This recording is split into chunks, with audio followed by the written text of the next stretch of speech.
Dad made a mistake 17 years ago. Mom still won't let it go.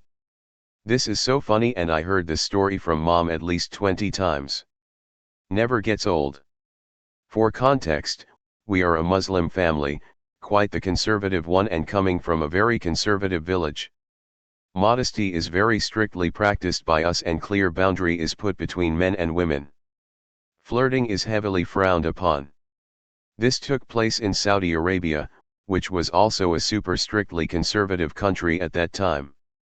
To the story, mom and dad had my sister, me and my younger brother, 5,3 and 2 respectively at that time. My mom was also heavily pregnant plus had a tumor in her left leg. We all were at a mall shopping. Mom, due to her tumor and pregnancy, was walking like a seal, her own description, as if she was tripping over herself.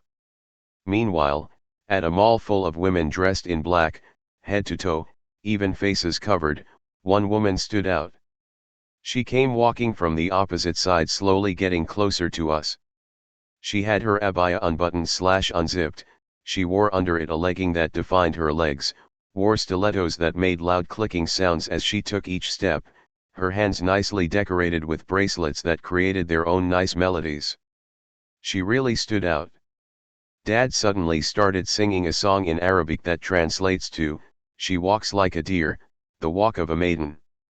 Which, considering my mom's condition, was definitely not directed to my mom.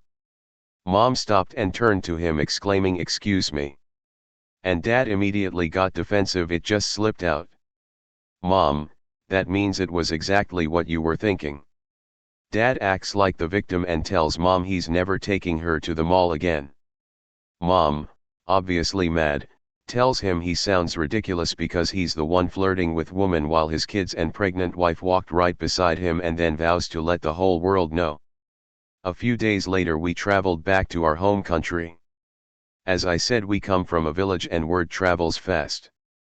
Mom told everyone, again I repeat, flirting is considered really rude and is heavily frowned upon in our society at that time, and for the next 2 months whoever saw my dad would start singing "She walks like a deer, the walk of a maiden." Dad was embarrassed and humiliated as heck. We moved back to Saudi Arabia. My dad was friends with his co-workers and their wives were friends with my mom. Mom told them 2 months ago. And proceeds to narrate the story. The wives went home and told their husbands. The next day, Dad goes to work, and the moment he opens the door his co-workers sing "She walks like a deer, the walk of a maiden." Dad immediately calls mom, "Please stop telling everyone," and mom vows again she'll humiliate him over it. 17 years later. Every time she meets someone new the story is a must-say. Might not sound like much, but in our society this is actually pretty humiliating for my dad. Very funny for us though, never get old.